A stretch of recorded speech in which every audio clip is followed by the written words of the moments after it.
Essa leitura bíblica que o Espírito Santo inspirou o apóstolo Paulo a registrar o que ele diz: eu aprendi do Senhor. Nós somos convocados para considerar um pouquinho a respeito da nossa participação na ceia, pensarmos um pouquinho no que ela significa, aos olhos de Deus e o que ela significa para nós como pessoas, como crentes em Cristo, remidos pelo sangue de Jesus. E nós vamos passar a gastar um pouquinho do nosso tempo, usando o nosso tempo, para considerar 4 direções para as quais nós somos convidados a olhar quando nós nos preparamos para celebrar a ceia. Nós vamos orar e depois da oração nós vamos considerar as 4 direções que Deus nos convida a olhar quando chegamos à mesa do Senhor.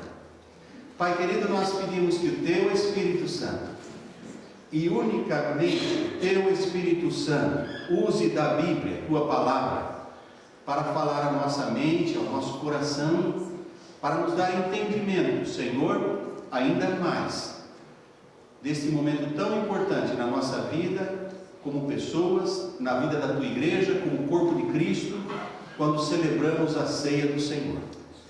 Fala, ó Deus, então somente o Senhor, para que somente o Teu santo e bendito nome seja glorificado nesta igreja, e para que nós possamos ser verdadeiramente edificados, porque quando o Senhor fala, nós sabemos a palavra não volta vazia.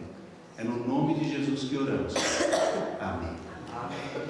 Meus irmãos, ao participar da ceia do Senhor, como disse, nós somos convidados a olhar para 4 direções diferentes. Primeiro, nós temos que olhar para o passado. Olhar para o passado e lembrar do sacrifício de Cristo por nós. A Bíblia diz que ao celebrar a ceia, nós anunciamos a morte do Senhor. Para anunciar a morte do Senhor não é alguma coisa simplesmente automática que fazemos por celebrar a ceia, mas é alguma coisa que cada um de nós tem que parar e considerar o preço, o custo, o alto custo que Deus pagou para que cada um de nós, eu, você, o Senhor, a Senhora, pudesse ser comprado das garras do pecado, das trevas, e trazidos para a maravilhosa luz de Jesus, para que pudéssemos ser remidos pelo sangue do Cordeiro. Deus pagou um alto preço. Ele deu a vida do seu Filho. E quando nós olhamos para a cruz vazia, porque Jesus não está na cruz, Ele vive, nós somos lembrados do sacrifício feito para essa expiação. Nós ficamos maravilhados ao parar e pensar naquilo que nos diz a palavra de Deus em Romanos capítulo 5, versículo 8, que Deus prova o seu próprio amor para conosco, em que Cristo morreu por nós, sendo nós ainda pecadores. Amar alguém que nos faz o bem, que nos agrada, que temos prazer de estar perto, não é difícil. Mas amar alguém que se coloca como nosso inimigo, que se opõe a tudo que nós falamos, que cria dificuldade a todo o nosso plano, é difícil. E foi justamente o que Deus fez. Porque quando o homem e a mulher pecaram, se tornaram inimigos de Deus, rebeldes contra a vontade de Deus, desobedeceram à vontade de Deus. Isso aconteceu no Jardim do Éden, e acontece no dia a dia da pessoa que não se submete à vontade de Deus. A vontade de Deus é que ninguém se perca, mas que todos cheguem ao conhecimento da verdade. E quando o homem rejeita a verdade, quando o homem não continua andando no caminho da perdição, é só usar uma ilustração simples. É como quando o pai orienta o filho: faça assim, e o filho faz assado. Faz diferente, não faz como o pai quer. Por mais bonzinho que o filho pareça, ele está desobedecendo, ele não está se submetendo, ele está resistindo. Há uma resistência que pode ser agressiva e há uma resistência que pode ser passiva. Ignora, finge que não falou nada. E assim tem sido a história da humanidade. Então o homem se tornou averso à palavra de Deus, oposto, consciente ou inconscientemente. E foi nessa situação, como nós ainda pecadores, porque precisamos entender, pecadores no sentido de perdidos, condenados, separados, que Deus enviou Jesus. Não porque eu era melhor ou você era melhor que Deus nos trouxe para o Evangelho. Cada um conhece a si mesmo. Nós sabemos que nós não temos perfeição, nós somos imperfeitos, mas Deus nos amou mesmo assim. Deus nos amou independente das nossas condições. Não é porque você seja melhor que o outro, ou porque eu seja melhor que o outro. Não, Deus ama a todos. Deus não quer que ninguém se perca, todos cheguem ao conhecimento da verdade. Deus amou o mundo todo, de tal maneira que deu o seu Filho unigênito, para que todo aquele que nele crê, todo aquele inclui até o pior bandido criminoso. Deus, se a pessoa se arrepende e aceita o Evangelho, o Espírito Santo convence do pecado, da justiça, do juízo. O sangue de Cristo lava de todo o pecado. E 2 Coríntios 5,17 diz: se alguém está em Cristo, é nova criatura. As coisas velhas já passaram. Eis que tudo se faz novo. O Senhor diz: assim como está distante o Oriente do Ocidente, assim eu lanço para longe de mim todos os vossos pecados e nunca mais me lembrarei deles. Esse é o Deus que nós amamos e servimos. Mas para fazer isso, foi preciso que Ele desse o seu Filho na cruz. Então, temos que olhar para o passado e lembrar que se nós estamos hoje aqui, foi pela graça de Jesus. A Bíblia diz que não havia, Deus olhando do céu, não viu um justo sequer, que fizesse o bem e não cometesse pecado. Cada um se desviava pelo seu próprio caminho, diz a Bíblia, e juntamente, quer dizer, todos, independente do caminho que andavam, se fizeram inúteis para Deus. E Deus enviou o seu Filho para nos fazer úteis, remidos, para que tivéssemos o nome lá no livro da vida, para que quando chega aquele dia, quando abre o livro, vê o seu nome, vê o meu nome, e bendito, servo bom e fiel, entra no gozo do teu Senhor. Mas aqui não foi achado no livro da vida, porque não se converteu ao Evangelho. Infelizmente não será aceito, porque no céu não entra pecado, não entra nada que seja de rebeldia, de rebelião, de desobediência, que não esteja conforme esse livro, a palavra de Deus.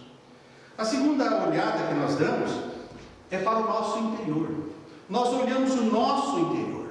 A Bíblia diz: examine-se o homem a si mesmo, e então coma deste pão e beba deste cálice. Embora o pastor é o líder espiritual da igreja, não é o pastor que vai examinar as ovelhas e dizer: você pode, você não pode por causa disso ou daquilo. Não é porque os diáconos estão servindo que eles podem passar com a bandeja por cima da sua cabeça e falar: não, hoje você não toma porque a sua cara está meio azeda, acho que você não está bom. Não, examine-se cada um a si mesmo, cada um. É uma responsabilidade pessoal. Isso produz crescimento, maturidade. Deus nos faz responsáveis. Ele nos mostra que Ele confia em nós, que se o Espírito Santo nos mostrar, nós então pedimos perdão, nos arrependemos, e Ele diz: e assim coma deste pão e beba deste cálice, porque Ele não quer que não coma, Ele quer que coma. Mas a Bíblia diz que Deus repreende a todos quantos ama, assim como o pai ao filho que quer bem. Quando nós precisamos, nós orientamos nossos filhos, nós os repreendemos. É assim que Deus faz. E repreender é mais difícil do que fechar os olhos e fingir que não vê. Porque quando você não fala nada, a pessoa não fica triste com você. Quando você repreende, dói no coração, porque a gente não gosta de repreender quem a gente ama, não gosta de deixar a pessoa triste. E às vezes a pessoa fica triste conosco, e não com a sua própria situação.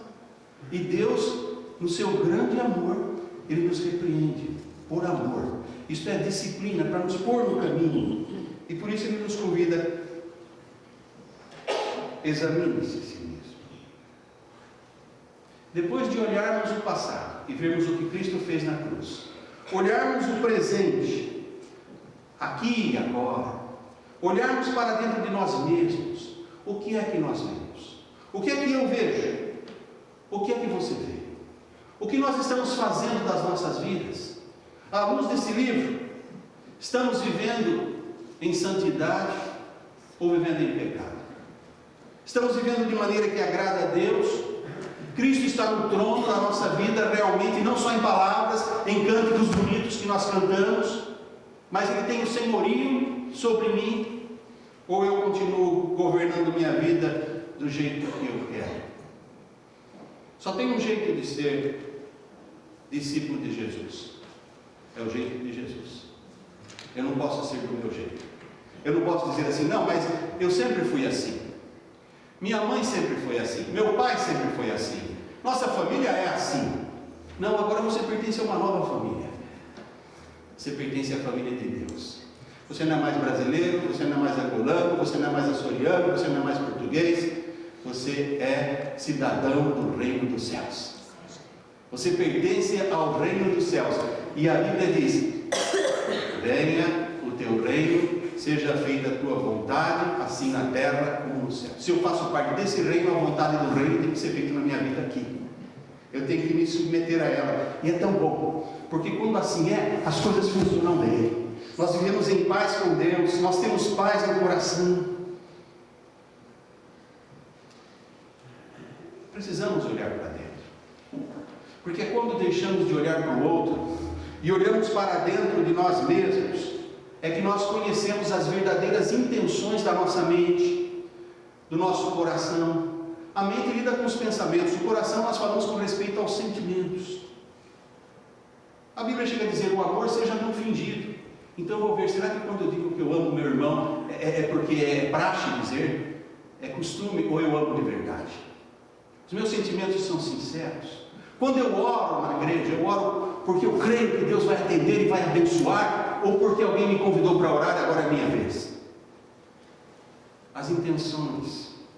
Quando eu falo da palavra de Deus, eu falo porque eu quero ver aquela pessoa conhecer o Evangelho, ou porque eu gosto de falar que eu sei, que eu sou pastor, é bom estar aqui na frente, eu gosto de todo mundo olhando para a minha cara. Tem que examinar o coração. Porque o único exaltado na vida do crente deve ser só Deus, só Jesus, mais ninguém. Quando eu começo a ser exaltado, eu ofusco a imagem de Jesus. É como um vidro embaçado. Você não vê bem do outro lado. A minha vida, a sua vida tem que ser transparente, a tal ponto de nunca nós estarmos entre a pessoa e Cristo. Que a pessoa possa compreender que é para Jesus que ela tem que olhar. E para isso eu preciso examinar meu coração. É aí que eu vejo se eu estou em condições ou não de participar da ceia do Senhor. E então, Deus me convida ao arrependimento, a pedir perdão, porque Ele é bondoso, Ele perdoa. Havia uma agência de emprego em Tucson, Arizona, que estava recebendo candidatos ao trabalho. E na sala de espera havia um grande espelho, que a pessoa podia ver o corpo inteiro. E em cima do espelho, uma pergunta. E não tinha como não ler, porque logo que você entrava na sala, você dava de cara com o espelho. E você via a sua face e a pergunta: você contrataria essa pessoa? Alguns sorriam, outros baixavam o olhar. E o observador já sabia se aquela pessoa tinha condição ou não. Aí ia para a entrevista. Mas a primeira reação, e você vê, contrataria essa pessoa, e o que você vê ali é o seu rosto. É o que Deus faz. Ele nos convida a um autoexame, para nós podermos analisar se nós estamos em condições, se o que está dentro do nosso coração agrada a Deus ou não. Por isso diz: examine-se, pois, o homem a si mesmo, e assim coma deste pão e beba deste cálice. Só depois de olharmos para trás e vermos o que Cristo pagou por nós, olharmos para dentro e vermos como está a nossa vida, não como foi quando eu aceitei Jesus. Eu aceitei Jesus, me converti. Não, converteu, e agora? Anda no caminho da conversão, ou fez outra conversão, voltou para trás e está andando igual antigamente? Se eu estou andando, é que Deus agora me convida para olhar ao redor, olhar ao nosso redor. 1 Coríntios 10, 17 diz: porque nós, sendo muitos, somos um só pão e um só corpo, porque todos participamos do mesmo pão. Eu pus lá uma fotografia que eu consegui pegar da igreja. Eu podia pôr do outro lado, mas do lado de cá tinha pouca gente naquela foto, então eu peguei que tinha mais, né? Mas não é porque é só para aqueles que a gente olha. Olha, aqueles têm que olhar para vocês e vocês para aqueles. Todos nós temos que olhar uns para os outros. Olhamos para o irmão, olhamos para a irmã, não para procurar defeitos, não para ver com que roupa está se vestindo, se veste bem, se veste chique, mas para agradecer a Deus por nossa igreja, para agradecer a Deus por aquele irmão, aquela irmã, por aquela vida preciosa que nós não sabemos as lutas que passou durante a semana, quanto tem lutado para viver uma vida agradável a Deus, quanto tem às vezes orado por você e por mim e nós nem imaginamos. Agradecer, porque nós somos uma família em Cristo. Jesus disse: eis aqui a minha mãe, os meus irmãos, porque todo aquele que faz a vontade do meu Pai, esses são meus irmãos, irmãs e mãe. E nós temos que ter esse pensamento de Jesus. A Bíblia diz que temos a mente de Cristo, então nós temos que pensar como Cristo. Devemos procurar pedir: Senhor, me faz pensar de forma que eu olhe o meu irmão, a minha irmã, com amor e gratidão, porque eu tenho esse irmão, porque eu tenho essa irmã, porque nós somos um em Jesus. É com essa família que eu cultivo a minha comunhão espiritual. É com essa família que eu sou encorajado na fé e eu encorajo outros na fé. É com essa família que às vezes eu tenho alguma dificuldade de relacionamento e o Senhor usa isso para eu ser humilde, para eu pedir perdão, ou então para perdoar. Tudo coopera para o bem dos que amam a Deus. E igreja perfeita não existe. O dia que você encontrar uma igreja perfeita e você entrar, ela deixa de ser perfeita. Porque você entrou, você não é perfeito. O dia que eu entrar para uma igreja perfeita, a igreja deixa de ser porque eu entrei, eu não sou perfeito. Diz que um senhor, que o pastor convidava muito para vir para a igreja, ele falou: eu não vou para a igreja, porque a igreja está cheia de hipócritas. Ele falou: mas não tem problema, ainda cabe mais um. Porque ninguém é perfeito, só tem um, Jesus. Nós precisamos uns dos outros. E precisamos pedir a Deus: Senhor, me ensina isso. Me ensina a ser humilde e agradecer a Deus por cada irmão, cada irmã. Põe no meu coração um verdadeiro amor pelos meus irmãos. Eclesiastes capítulo 4, versículo 9 e 10 e o versículo 12 diz: melhor é serem dois do que um, porque se um cair, o outro levanta o seu companheiro. Mas ai do que estiver só, pois caindo não haverá outro que o levante. E se alguém quiser prevalecer contra um, os dois lhe resistirão. E o cordão de 3 dobras não se quebra tão depressa. É verdade. Depois dessa olhada ao redor, e agradecer pela igreja que nós fazemos parte, agradecer porque aqui a gente não é perfeito, mas nós encorajamos uns aos outros. Nós estamos olhando para o único que é perfeito. Porque aqui nós temos um pastor, e esse pastor é Jesus, não é outro. Todos nós aqui somos ovelhas. O único pastor e bispo das nossas almas é Jesus Cristo. Só Ele deu a vida pelas ovelhas, e não há outro. E então nós somos convidados a olhar para o futuro, o quarto olhar. Diz a Bíblia no versículo 26, até que Cristo venha. Continuamos olhando para o futuro. Nosso olhar é o futuro. Porque a ceia também proclama a volta de Cristo. Anunciais a morte do Senhor até que Ele venha. É nessa hora que nós olhamos para o futuro, não só esperando que Ele venha, mas lá em Mateus 26, quando Ele instituiu a ceia, no versículo 29, Ele promete que Ele está esperando o dia em que Ele vai tomar a ceia novamente com todos nós. Você já pensou nisso? Hoje nós tomamos, e a presença do Senhor está entre nós espiritualmente, o seu Espírito. Se estiver 2 ou 3 em meu nome, eu estou no meio deles. Mas ele fala em Mateus 26, 29: e digo-vos que desde agora não bebereis deste fruto da vide até aquele dia em que o beba de novo convosco no reino de meu Pai. Pode imaginar, meus irmãos, hoje vocês têm um pastorzinho de ovelha aqui servindo a ceia. Aquele dia nós vamos ter Jesus, o verdadeiro pastor. Como ele fez naquele dia, ele falou: tomai e comei, isto é o meu corpo que é dado por vós. Tomai e bebei, isto é o meu sangue que é derramado por vós. Os discípulos tiveram o privilégio de pegar das mãos do Senhor pão e vinho. E ele fala: aquele dia eu tomarei convosco. Conosco, comigo e com você.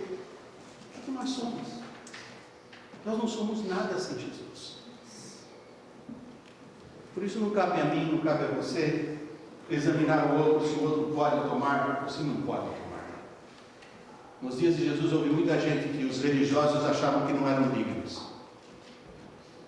E Jesus dizia que eram. O próprio fariseu no templo: graças te dou, Senhor, porque não sou igual aos demais homens.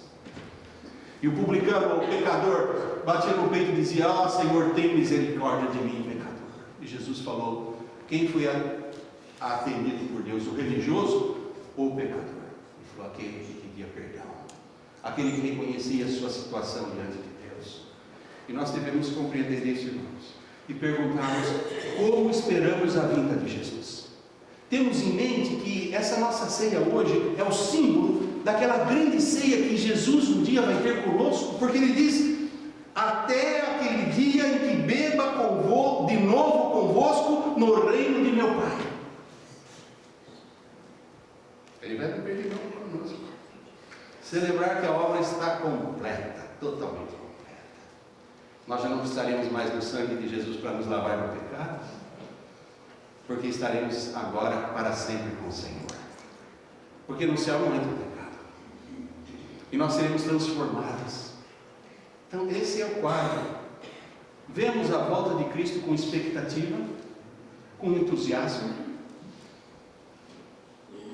ou um certo temor.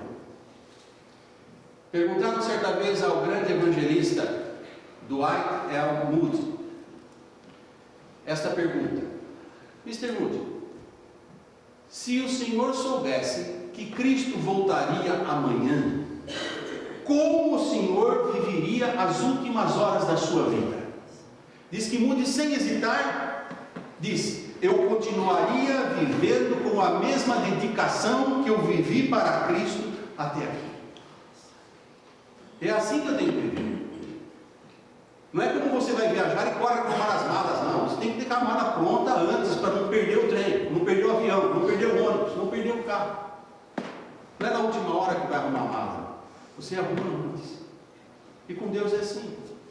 Não é se Jesus vai voltar amanhã e agora eu quero acertar tudo. Não dá tempo. Eu já vi pessoa morrendo no hospital e dizendo: pastor, ora, porque se for bom, Deus me curar, eu vou dar testemunho em tudo quanto é igreja por aí do que Deus fez para mim. Por que não deu antes? Agora quer curar, vai dar testemunho? Não vai dar também se ficar bom. Porque teve a vida com saúde e não deu. Com Deus a gente não faz negócio, ou a gente vive ou não vive. E foi o que Moody disse: eu não vou melhorar nada, porque eu tenho feito o melhor até aqui. Se Jesus me pegar agora, Ele vai me pegar pronto, porque é assim que eu tenho vivido. É assim que nós temos que viver. Viver como se cada dia fosse o último e o primeiro da grande jornada. Se nós assim vivermos, se nós pudermos falar como Moody, nós poderemos então, em confiança, usar as palavras de Apocalipse 22, 20. Vem, Senhor Jesus. Vem, Senhor Jesus. Estou esperando, Senhor Jesus. Estou pronto, Senhor Jesus. Estou aguardando o dia de celebrar a grande ceia que o Senhor prometeu lá em Mateus 26, 29. O Senhor vai celebrar conosco. Eu quero estar nela. E cada vez que eu celebrar essa, eu quero lembrar, Senhor, não só do que o Senhor fez por mim, mas porque o Senhor me espera naquele dia para o grande banquete. O grande banquete. Muita gente não pensa nisso. Pensa em Jesus vindo nos ares, e a trombeta tocando, e você sendo arrebatado. Mas nós temos que lembrar que Jesus parece que gosta de festa. Ele começou seu primeiro milagre num casamento. Sempre que estava reunido, ele estava comendo junto com os discípulos. E ele fala que quando chegar no reino do céu, ele vai ter uma ceia conosco. Isso significa que nós somos amigos de Deus.